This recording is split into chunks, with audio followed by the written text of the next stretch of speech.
परब्रह्म सद्गुरु श्री स्वामी समर्थ महाराज की जय। अनंत कोटी ब्रह्मांड नायक राजाधिराज योगीराज परब्रह्म सद्गुरु श्री स्वामी समर्थ महाराज यांच्या कृपेने आज जी स्वामी समर्थ महाराजांची कथा आहे, जे स्वामी समर्थ महाराज माझ्याकडून वधून घेतील ते मी तुमच्याकडून थोडक्यात सांगण्याचा प्रयत्न करतो। सद्गुरु श्री स्वामी समर्थ महाराज की जय।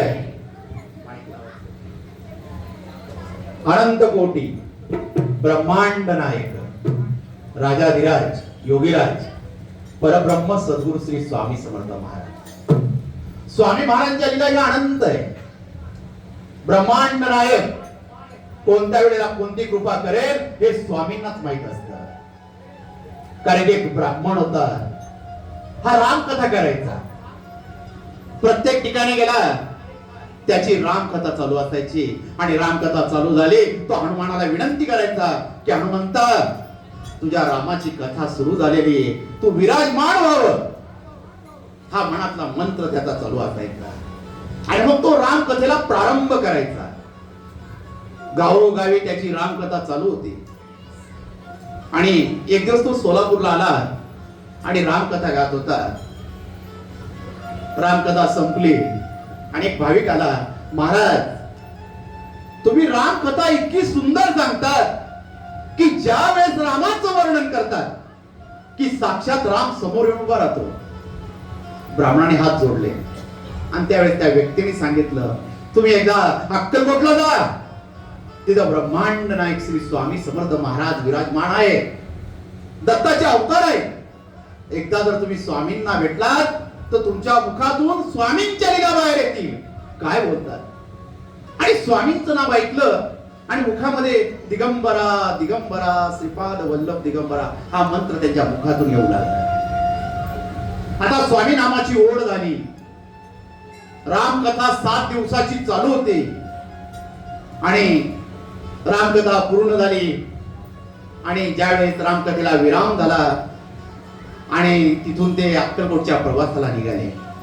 माझा ब्रह्मांड नायक अक्कलकोट स्वामी समर्थ महाराज वटवृक्षाच्या छायेमध्ये बसलेले, श्रीपाद भट त्यांना हवा देत आहे, बाळप्पा महाराज स्वामींची सेवा करताय, चोळप्पा महाराज फेऱ्या मारताय, सुंदराबाई स्वयंपाकाची तयारी करते, कृष्णाजी पंत तिथं झाडू मारताय, प्रत्येक भक्त एक एक सेवा करतोय, प्रत्येक स्वामींच्या सेवेमध्ये लीन आहे। आणि मला ब्रह्मांड नायक मी तसा सुंदर असा हास्य निर्माण करून बसलेला आहे। स्वामी महाराज आनंदात होते आणि काही क्षणामध्ये हा रामकथा करणारा ब्राह्मण स्वामी समोर येतोय। स्वामींना बघितलं आणि स्वामींचं स्वरूप बघत राहिला। ज्यावेळेस तो स्वामींना बघत होता एक तेजस्वी प्रकाश स्वामींच्या अवतीभोवती झालेला होता। हे तेज आपल्या डोळ्यामध्ये सामावतोय, तो ही ऊर्जा मिळते मला स्वामींची मिळते आणि त्या ऊर्जेमध्ये त्याला श्रीरामाचं दर्शन होतंय। साक्षात प्रभू रामचंद्र दिसताय स्वामींमध्ये, हनुमान रामाच्या चरणी बसलेला दिसतोय, तो आपले डोळे चोळतोय, मी स्वामींच्या मठामध्ये आलेलो आहे आणि इथं मला प्रभू रामचंद्रांचं दर्शन होतंय। अंगाला कापरं फुटलेलं होतं आणि पावलं टाकत टाकत स्वामी समोर जातोय। माझे प्रभू रामचंद्र स्वामी समर्थ दिसत हात आणि स्वामींपुढे हात जोडतोय आणि काही क्षणात स्वामी आपलं स्वरूप त्याला दाखवत आहे। स्वामी महाराजांनी कटेवर हात ठेवलेला आहे, महाराजांनी एक हात उंच केलेला आहे। क्षणात राम आहे, क्षणात स्वामी आहे, आपले डोळे चोळतोय, मी स्वप्न तर नाही बघत आहे ना। आणि हात जोडले स्वामी महाराज, हा कोणता चमत्कार आहे स्वामी महाराज, ही कोणती सेवा आहे, या सेवेचं फळ स्वामी महाराज मला तुम्ही देत आहात। हे पुण्य कोणतं मला उदयास आलं स्वामी महाराज, त्या पुण्याचं फळ मला मिळतंय स्वामी महाराज, तुम्ही प्रभू रामचंद्राच्या रूपात मला दर्शन देतात। स्वामी मंद हसत होते। हा स्वामी समोर आला आणि स्वामींचं दर्शन घेऊ लागला। स्वामींनी आशीर्वाद दिला, महाराजांचं दर्शन केलं आणि अक्कलकोटला राहू लागला. रोज स्वामींची सेवा करायचा आणि त्या अक्कलकोट मध्ये स्वामींच्या लीला होत होत्या. प्रत्येक भक्ताला अनुभव येत होता.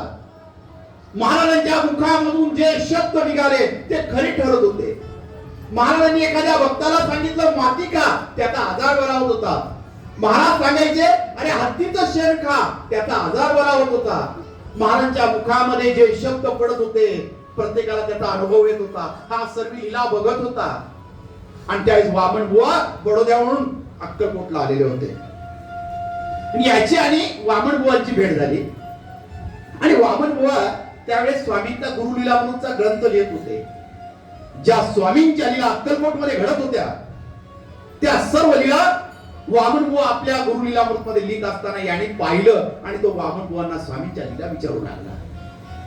वामन बुवा लीला सांगताय, कथेला प्रारंभ करताय, गुरुलीलामृतला एक एक कथेतलं वर्णन सांगताय आणि हा ब्राह्मण शांतपणे एक चित्ताने ऐकतोय. 7 दिवस स्वामींची सेवा केली आणि आता घराकडे जावं असं त्याला वाटू लागलं आणि त्याने स्वामींचा आशीर्वाद घेतला. स्वामींनी त्याच्या मस्तकावर हात ठेवला आणि जणू काही त्याच्या मुखामध्ये सरस्वती उतरली आणि त्याच्या जेव्हा अंगाला क्षारे सुटले, अंगामधून एक सरस्वती वीज गेली. त्यांनी स्वामींना नमस्कार केला. स्वामी हे कोणतं दर्शन आहे, हे स्वरूप कोणतं आहे, मला याचं सांगावं. योग्य वेळ आली, आम्ही योग्य वेळ सांगणार, त्याची काळजी करू नकोस, आम्ही सदैव तुझ्या सोबत आहोत. आणि महाराजांनी त्याला आशीर्वाद दिला. जा आमच्या लीलेंना प्रारंभ कर, सगळ्या भक्तांना लीला सांग. आणि स्वामी खदा खदा हसू लागले. हा ब्राह्मण आपल्या गावी आला आणि स्वामी नामासाठी वेडा झालेला होता. जे स्वामींनी दर्शन दिलं होतं त्याच्या डोळ्याकडून जातच नव्हतं. स्वामी नामाची ओढ इतकी लागली होती की स्वामींना सोडूच नाही, स्वामींचे चरणच सोडू नाही हे त्याच्या मुखामध्ये येत होते. आणि त्यावेळेस साताऱ्याचे काही लोक त्याच्या घरी आले आणि रामकथा आमच्या साताऱ्याला तुम्ही करावी ही आमची विनंती आहे अशी मागणी केली. ब्राह्मणाने होकारार्थी मान हलवली आणि साताऱ्याला रामकथा होणार. साताऱ्यामध्ये दवंडी पिटण्यात आली की अशा अशा व्यक्तीची रामकथा आहे, ती रामकथा आपल्या साताऱ्यामध्ये होणार आहे, सगळ्या भक्तांनी रामकथेचा लाभ घ्यावा. सगळीकडे चर्चा झाली. हा ब्राह्मण साताऱ्यामध्ये आला. रामकथेला सुरुवात झाली. त्याने डोळे मिटले आणि डोळे मिटल्यावर स्वामींचं स्वरूप डोळ्यापुढे येऊ लागलं आणि मुखातून शब्द पडला, माझा ब्रह्मांड नायक स्वामी समर्थ महाराज आजची कथा वदवून घ्यावी आणि ह्याच व्यासपीठावर तुम्ही यावं बसावं आणि माझी कथा तुम्ही ऐकावी. ज्यावेळी त्याने स्वामींचं नमन केलं सगळे लोक चकित झाले. कथा रामाची आहे आणि मुखामध्ये स्वामी नाम आहे. ज्यावेळेस स्वामी नामामध्ये वेडा झालेला होता त्याने राम कथेमध्ये स्वामी कथा चालू केली. स्वामींच्या लीला सुरू केल्या. सगळ्या कथा सांगत होता. लोकांना आनंद ओढ वाढत होती. मध्येच राम कथा, मध्येच स्वामी कथा, स्वामींच्या लीला सांगत होते. असे दिवसामागून दिवस चालले आणि त्या कथेला एक राज दरबारी रोज येऊन बसायचा. हा राज दरबारी रोज कथेला आल्यावर त्या कथेमध्ये मग्न होऊन जात असे. कथेचा 6वा दिवस आला, त्याला राहायला गेलं नाही. तो त्या ब्राह्मणाजवळ गेला, हात जोडले, विनंती केली. आपण रोज कथा प्रारंभ करतात. कथा प्रारंभ करत असताना तुम्ही सांगतात या गादीवर ब्रह्मांड नायकाने विराजमान व्हावं आणि खरंच स्वामी येतात का? अहो ते अक्कलकोटला, ते कशाला इथे येणार? मग तुम्ही असं का सांगतात? जर स्वामी येत असतील तर मला दाखवून द्यावं. या आसनावर बसता का ते मला दाखवून द्यावं. ब्राह्मणाने सांगितलं हा विश्वास आहे, ही आस्था आहे. विश्वास ठेवावा लागतो त्यावेळेस आपला ब्रह्मांड नायक येत असतो आणि त्यावेळेस स्वामी महाराज आपली इच्छा पूर्ण करत असतात. स्वामी महाराज येतात हा माझा विश्वास आहे. हा विश्वास तुमच्या जवळ ठेवा. जेव्हा तुम्ही मला इथं स्वामी दाखवत नाही तेव्हा मी मान्य करत नाही. ब्राह्मणाने डोळे मिटले, स्वामींना विनंती केली, महाराज ही परीक्षा माझी नाही, आता ही परीक्षा तुमची आहे. काय सांगावं या भक्ताला, कसं उत्तर द्यावं नाही सुचत नाही स्वामी. त्याने डोळे मिटले. माझा ब्रह्मांड नाही अक्कलकोट म्हणून सांगतोय, अरे तू कसली काळजी करतोस, आम्ही आहोत, आम्ही सदैव प्रत्येक भक्ताच्या पाठीशी आहोत, त्याची काळजी करू नकोस. महाराज ज्यावेळेस हे शब्द बोलताय, ब्राह्मण सांगतोय, आज एक काम करा, ज्या गादीवर माझा ब्रह्मांड नायक विराजमान होणार आहे ती गादी तुम्ही घरी घेऊन जा आणि उद्या सकाळी कथा प्रारंभ झाल्यावर तुम्ही गादी परत घेऊन या. आता ही चर्चा साताऱ्यामध्ये झाली. राज दरबाराने प्रश्न विचारला आणि त्याचं उत्तर उद्या ब्राह्मण देणार आहे, राम कथेमध्ये भेटणार आहे. ही चर्चा चालू होती, गादी घेऊन जा. त्यावेळेस राज दरबारी सांगू लागला, आणि जर स्वामी नाही आले तर काय, जर ह्या गादीवर स्वामी नाही बसले तर करायचं काय.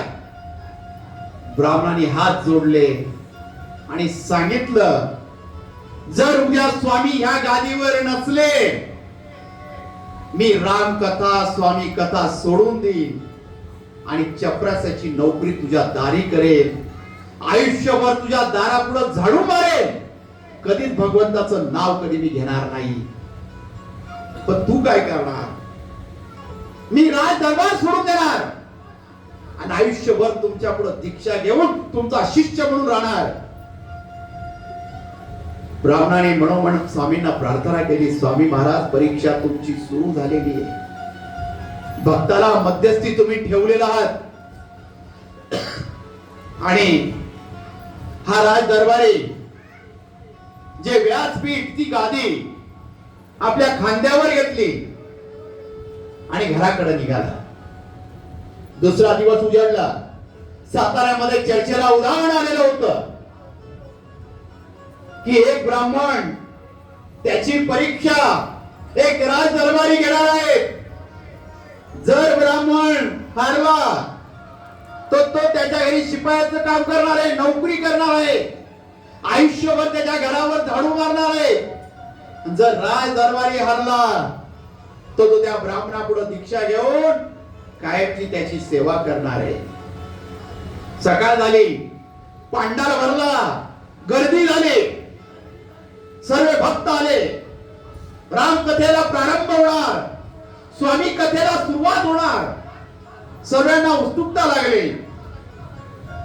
गादी स्वतः त्या राज दरबाराने तिथं आतरली, त्याच्यावर आसन ठेवलं, त्याची पूजा केली ब्राह्मणाने, स्वामींना मनापासून प्रार्थना केली. आणि मला ब्रह्मांड नायक त्यावेळेस सकाळी स्नान करत होता, पितांबर अंगावर ओढत होता आणि स्वामी महाराजांनी सुंदराबाईला सांगितलं, अरे आमच्या डोक्यावरची टोपी कुठे आहे, आज आम्ही टोपी घालणार. आणि महाराजांनी टोपी परिधान केली, अंगावर पितांबर नेसला आणि मला ब्रह्मांड नायक सजून आला वटवृक्षाच्या छायेमध्ये बसलेला आहे. सर्वजण आनंदाने दर्शन घेत आहे. स्वामी महाराज असं का करताय, स्वामींचं स्वरूप बघावं, स्वामींकडे सारखं बघत राहावं. डोळ्यातली पारणे फिटतच नाही, आता पापण्या मिटूच नाही, फक्त स्वामींकडे बघत राहावं, बघत राहावं. इतकं सुंदर स्वरूप माझ्या ब्रह्मांड नायकाचं होतं आणि मला ब्रह्मांड नायक डोळत होता. इकडे ब्राह्मणाची कथा सुरू झाली. ब्राह्मणाने हात जोडले आणि स्वामींना विनंती केली, स्वामी महाराज माझा ब्रह्मांड नायक कथेला प्रारंभ करतोय, आसनावर येऊन विराजमान व्हावं. आणि ज्या वेळेस ब्राह्मणाने स्वामींना विनंती केली, मला ब्रह्मांड नायक अक्कलकोट मधून अदृश्य झाला. सर्व स्वामींना बघताय. कथेला प्रारंभ झाल्यावर, स्वामींना आदेश दिल्यावर कथा सुरू झालेली आहे, स्वामींच्या लीलेला प्रारंभ झालेला आहे.